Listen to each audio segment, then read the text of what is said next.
everyone, I'm Mandy. Welcome to Souped Up Recipes. Today is a special episode.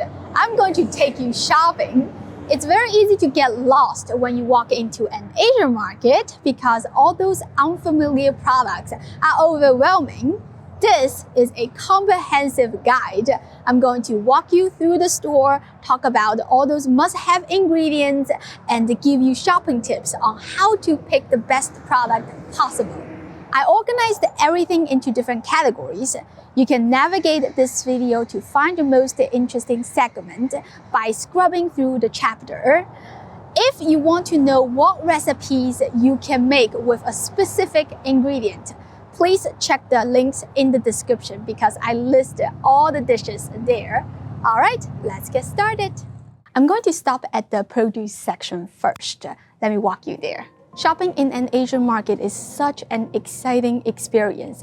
You can explore all kinds of ingredients that you have probably never seen or cooked before. My first tip for you is to ask the staff to find out the date when they get new vegetables.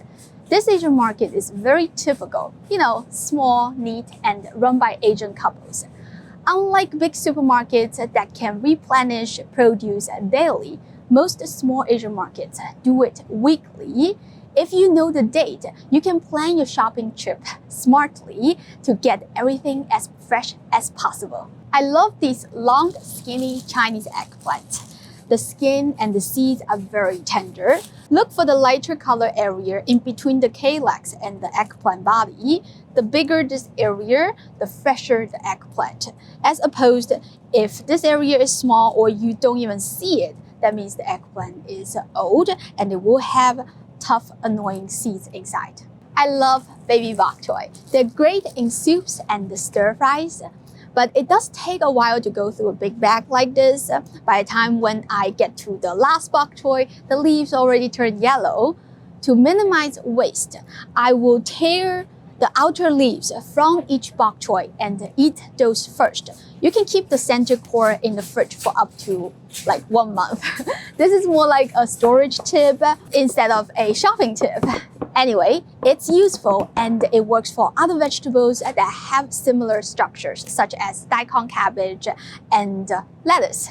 This is Thai bird-eye chilies.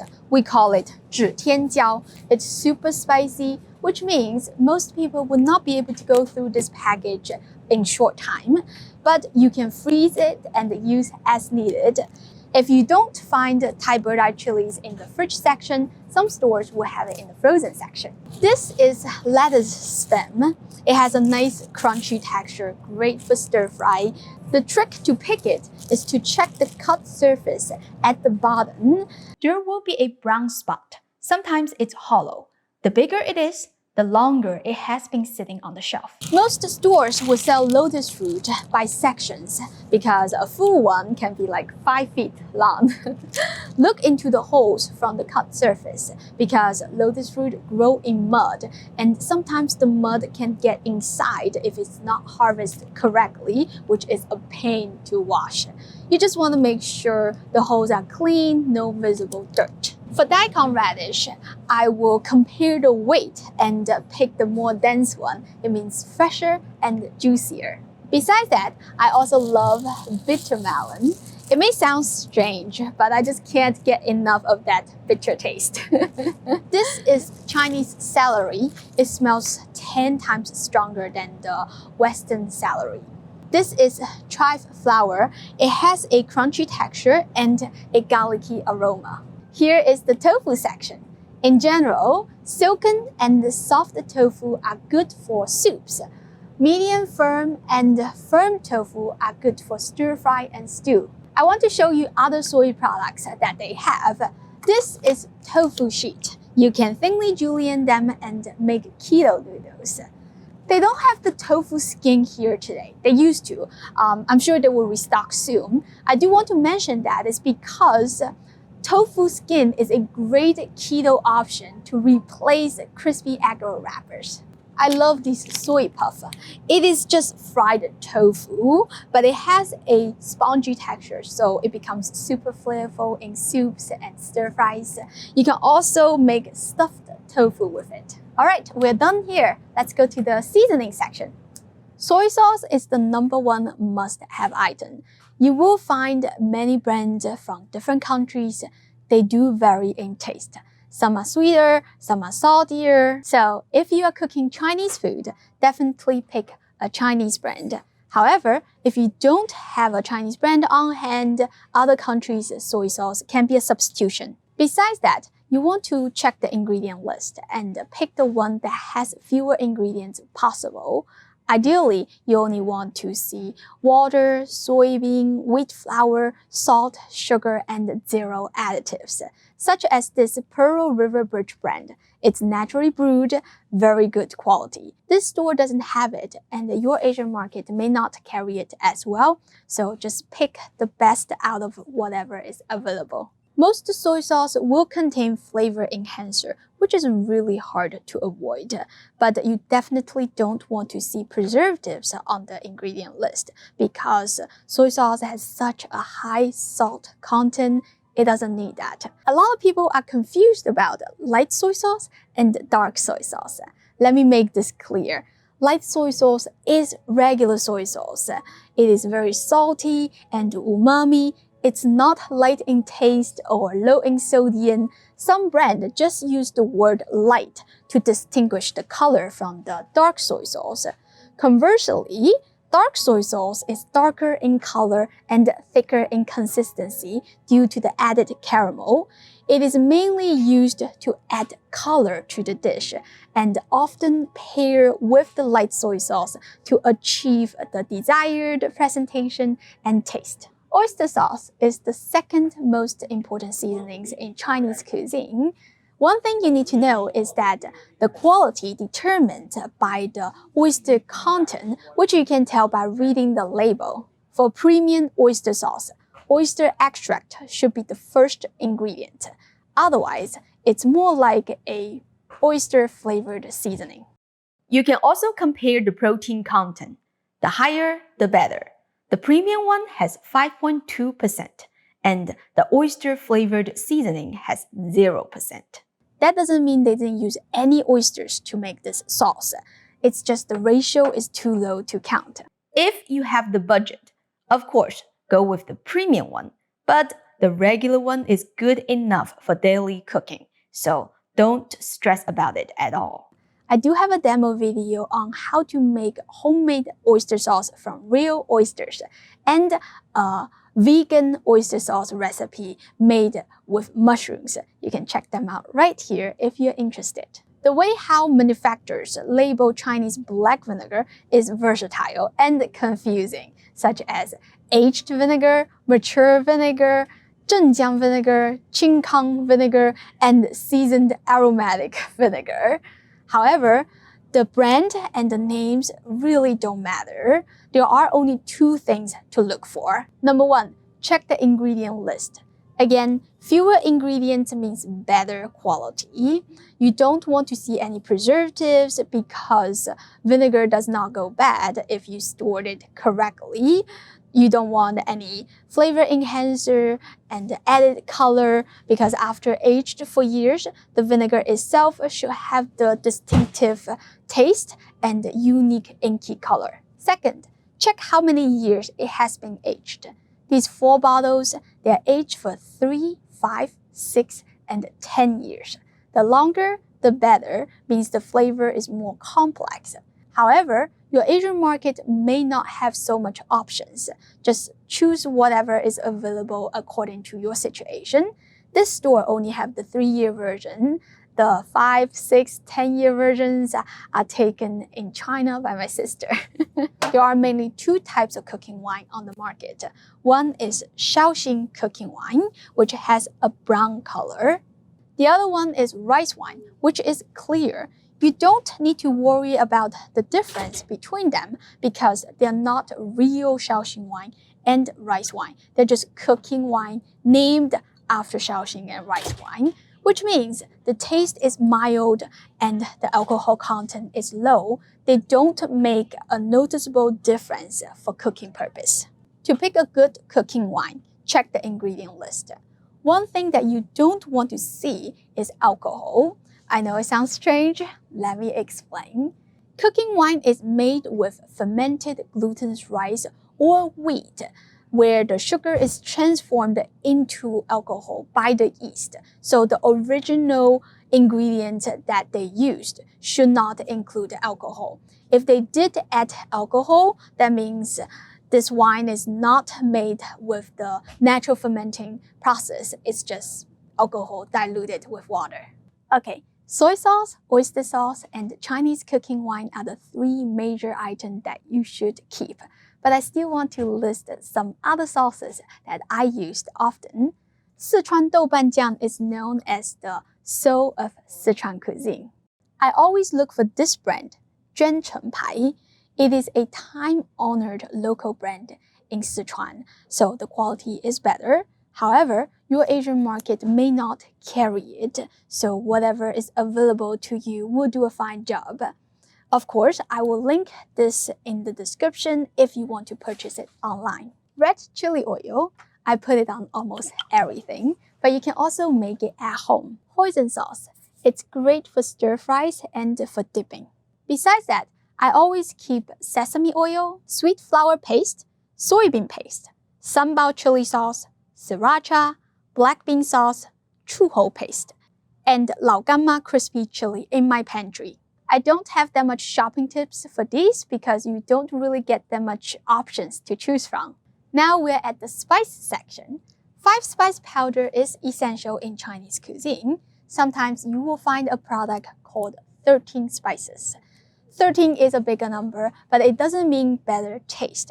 5-spice powder is actually made with more than 5 kinds of spices. The word 5 refers to 5 different tastes, like spicy, bitter, salty, sweet, and sour. It's just a rhetorical name that's trying to tell you if you use this powder, it will balance all the flavors and taste. In my opinion, they are similar and interchangeable, so don't stress about it at all. I do have a recipe on how to make your own 5-spice powder. You can check it out right here. Next is Sichuan peppercorns. It's not spicy at all, but it has a citrus aroma and a numbing effect that will make your taste buds more sensitive to other flavors. It really opens up a whole new world to your Chinese cooking journey. There are 2 kinds of Sichuan peppercorns on the market, red and green. I know this looks brown, but that is because it's dry. The red one smells super complex, but it's less numbing. The green one smells a bit bland, but the numbing effect is stronger. Unless a recipe specifically asks for the green version, always cook with the red one because it just tastes better synthetically. When you buy the red Sichuan peppercorn, the more red, the better. It means fresher and stronger aroma. You also want to get the ones that has less seeds. This is a citrus fruit. All the flavor is concentrated on the red peel. The seeds will only bring you bitterness. Sometimes you will find Sichuan peppercorn powder that comes in a small bottle like this. Don't buy, because after it has been sitting on the shelf for too long, the flavor and the numbing effect faded already. The best way to do this is to keep a bag of Sichuan peppercorns in your pantry. Roast a little bit, that is enough for 2 months. Then grind it into a fine powder and keep in a sealed jar.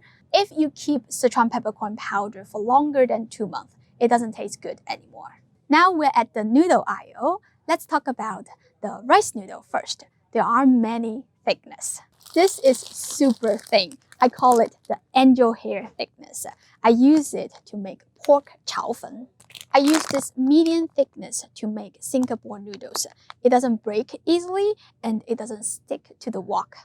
The thickest rice noodles are best for soups because you can cook it in the water for a longer time. These wide and flat noodles are called hao fen in Chinese. You can stir fry them or make soups as well.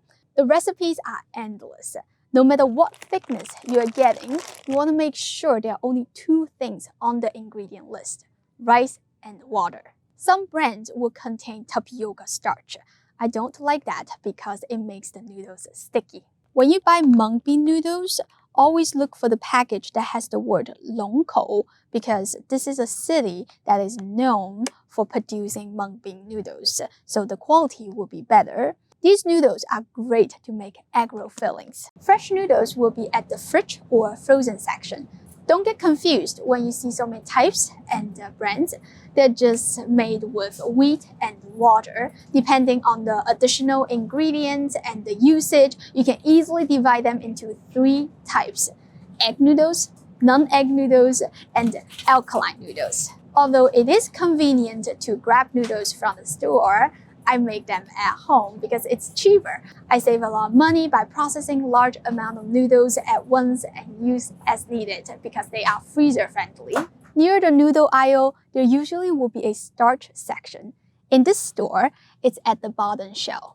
Rice flour, glutinous rice flour, and wheat starch are essential if you like all kinds of dim sum, such as taro cake, radish cake, crystal dumplings, snowy mooncakes, and Cantonese 汉水糕. Besides that, sweet potato starch is a keeper because it makes a crispier batter compared to using cornstarch or all-purpose flour. It's good to have a bag of tapioca starch in your pantry if you like all kinds of Chinese meatballs because it provides a unique bouncy texture. Now let's talk about the pre-made flavor or seasoning package. Personally, I don't buy them because I'm a cook. I make them at home. But if you don't cook often and you are in a rush, it's very beneficial to grab a couple package and make quick meals out of them. Hot pot flavor base are not only for hot pot. You can use it to make 麻辣烫, 麻辣香锅, or even just add flavors to your noodle soup. Hot pot flavor base contains a lot of oil. You want to buy the ones that are non-solid at room temperature. This package is not translucent, but you can feel it. When you serve the dish on the table, it will get cold as you are eating. You don't want the oil to turn solid. Trust me, it's disgusting. This one is called 水煮鱼, translate as poached fish. Don't get confused. This package does not contain any fish ingredients. It's just a classic flavor that is known for cooking fish, but you can cook other proteins too. I do have a recipe called 水煮牛肉, which is the same flavor, but I was using beef instead. This is not a well-known recipe, but it's insanely delicious. 酸菜鱼, which is similar to 水煮鱼, but with pickled flavor. 粉蒸肉调料. This is a rice powder mixed with lots of spices. It is used to make steamed pork. 老卤汁. This is called Chinese master brine. We use it to braise all kinds of meat. They have mapo tofu, spicy and mild. Here is the char siu seasoning, roasted duck seasoning, sweet and sour flavor, spicy garlic seasoning, which is known for cooking eggplant, but you can cook anything with it. Alright, that is all the information for today. I hope this video is helpful to you. I know many people don't have Asian markets nearby. I'll link all the mentioned ingredients in the description. You can check them out if you want to purchase them online. A special thanks to Lee Asian Market for allowing us to film so we can make this video. Thank you for watching, and I'll see you next time. Bye!